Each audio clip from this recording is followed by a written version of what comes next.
Hello everyone, আসসালামু আলাইকুম। কম দামে দুর্ধর্ষ 5G ফোন আনলো স্যামসাং।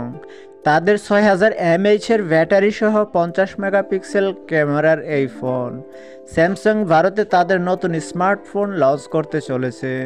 কোম্পানির এই নতুন হ্যান্ডসেটের নাম হচ্ছে স্যামসাং গ্যালাক্সি F15 5G। ব্যবহারকারীরা এই ফোনের জন্য অধীর আগ্রহে অপেক্ষা করছেন। আনুষ্ঠানিকভাবে এই ফোন টিজার লঞ্চ করে ব্যবহারকারীদের উত্তেজনা বাড়িয়েছে। সংস্থাটির টিজার থেকে জানা যাচ্ছে যে কোম্পানির এই ফোনের ট্রিপল রিয়ার ক্যামেরা সেটআপ দিতে চলেছে। ক্যামেরা সেটআপের ডিজাইন অন্যান্য ডিভাইসের মতোই। টিপস্টার মুকুল শর্মা পোস্ট করে ফোনের রিয়ার কাইভ ছবি শেয়ার করেছেন।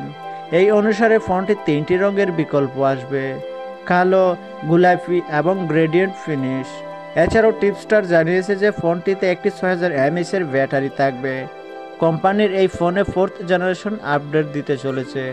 ফোনটির দাম সম্পর্কে বলা হচ্ছে এটি 15,000 টাকার কম হতে পারে। সম্প্রতি এই ফোনের বেঞ্চমার্কিং প্ল্যাটফর্ম গিকবেঞ্চে দেখা গেছে। এ তালিকা অনুযায়ী কোম্পানির এই ফোনে 4GB র্যাম দিতে চলেছে।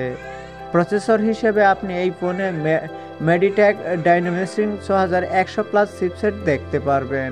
ফোনটি অ্যান্ড্রয়েড 14 ভার্সনের উপর ভিত্তি করে স্যামসাং এর সর্বশেষ ওয়ান ইউআইতে কাজ করবে। কোম্পানির এই ফোনে গ্যালাক্সি F15 5G এর মতন ফিচার অফার করতে পারে।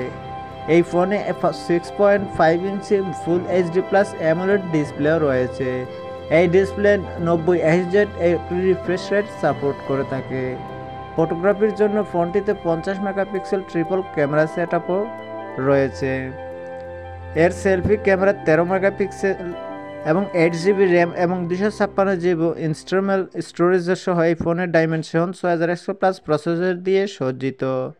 এর ব্যাটারি 5000 mAh এবং 25 ওয়াট চার্জিং সাপোর্ট করে। তবে এই ফোনটি